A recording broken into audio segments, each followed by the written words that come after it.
बादशाह वक्त आया नजराना देने, वक्त का बादशाह नजराना देने आया। वो कहता मैं रस्ते में सोच रहा था अगर तुमने सेब खिलाए ना, सेब का मौसम नहीं, फिर तो वली अल्लाह, और अगर सेब ना खिलाए तो फिर नहीं मैं मानता। ठीक है ना जी, जिस तरह के आज मुरीद होते हैं लोग, कहते हैं सेब खिलाए तो फिर बादशाह था ना। तो कहते मैं 2 थैलियां शर्फियों की भी ले गया कि पीर साहब को पैसे दूंगा तो नरम भी हो जाएंगे मेरे आंखों, पीर हो जाए तो नरम, इल्ला माशाल्लाह। कहते मैं गया तो मेरे दिल में ख्याल था अगर आज बेमौसमा सेब खिलाएं तो वली मानूंगा।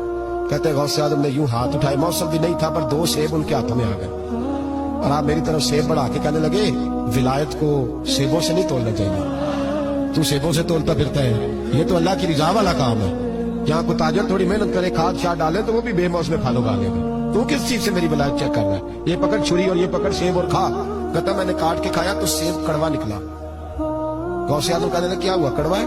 हुजूर हाँ, तूने अपने हाथ से काट के एक टुकड़ा दिया का खाओ। खा के कहने लगा हुजूर आपके वाला तो मीठा है। तो सेब तो दोनों गैब से आया तो मेरा कड़वा क्यों है? आपका फरमाने लगे गौसे आजम दोनों ही मीठे थे, एक को जालिम के हाथ लग गया तो कड़वा हो गया है। मीठे दोनों ही थे, तो जालिम है ना, जुल्म करता है, तो तेरे हाथों की वजह से कड़वा हो गया। एक ही थी। उसने 2 थैलियां शर्फियों की मुसल्ले के नीचे रखी, कहने लगा हुजूर नजराना है। फरमाने लगे जरूरत ही नहीं, ले जाओ। अल्लाह के बंदों को दुनियादारों के नजरानों की जरूरत है। और जिद करने लगा हुजूर कबूल कर ले। आप फरमाने लगे जा तू जा, नहीं चाहिए, हुजूर कबूल फरमा ले। आपने फरमाया जा, का हुजूर ले ले आपकी मेहरबानी। फरमाने लगे अपने कपड़े देख और मेरे देख, अपनी रोटी देख और मेरी देख, मैं तुझसे अच्छा खाता हूँ, तुझसे अच्छा पहनता हूँ, मेरा अल्लाह मुझे तुझसे बेहतर देता है, तो जा तू। उसने कहा नहीं कबूल कर ले। गौसे आदम ने दोनों थैलियां शर्फियों की पकड़ी और जब उनको निचोड़ा तो अंदर से खून निकलने लगा। गौसे आदम फरमाने लगे गरीबों का खून निचोड़ के मुझे नजराना देने आ गया है?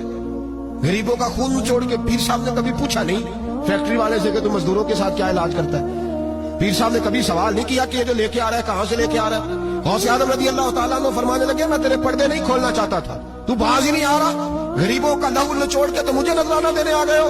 फरमाया निकल जा, वरना ये खून इतना बहाऊंगा कि तू भी बह जाएगा, तेरा महल भी बह जाएगा।